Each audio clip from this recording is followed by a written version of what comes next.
कविताको शीर्षक छ माटो। यो चाहिँ हामी कति 65 सालतिर मकवानपुर जिल्लाको छत्तीवनमा संरक्षण कविता आन्दोलनमा गएको बेला आदरणीय दाइ सर्वभक्त दाइको नेतृत्वमा त्यहाँ तत्स्थानमै कविता लेखेर हामी केही छिनपछि त्यहाँ कार्यक्रम राखेर कविता वाचन गरेका थियौं। त्यही लेखिएको यो कविता मलाई आज सुनाउन मन लाग्यो। कविताको शीर्षक छ माटो। मेरो छातीमा नकुल्छ भन्दैन माटो, मेरो छातीमा नकुल्छ भन्दैन माटो, मलाई आफ्ना विचारका कोदालीले खन खोस्र, मन लाग्दै आफ्नो तालमा मुछ नमुछ, आकार देऊ आकार नदेऊ भन्दैन माटो।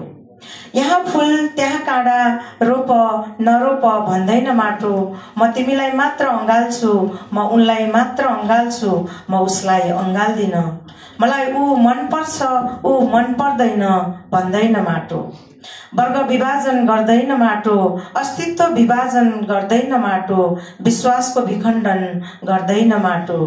मेरो छातीमा घनघोर पीडाका घडाहरू वर्षाऊ, मेरो छातीमा घनघोर उन्मादका छटाहरू वर्षाऊ, मलाई सहर्ष स्वीकार्य छ भन्छ माटो।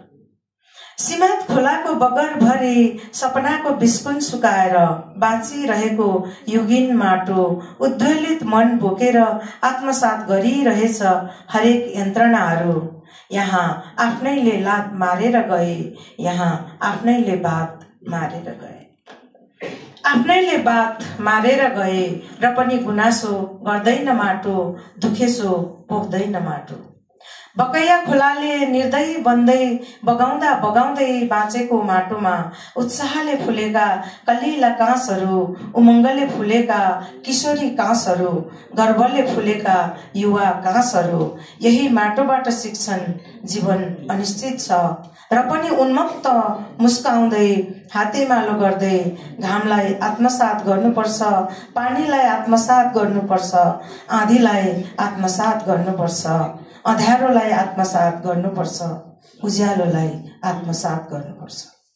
घाम पानी आँधी हुरी अँध्यारो उज्यालो शाश्वत सत्य हुन् र सबैभन्दा तितो सत्य माटो हो, मात्र माटो।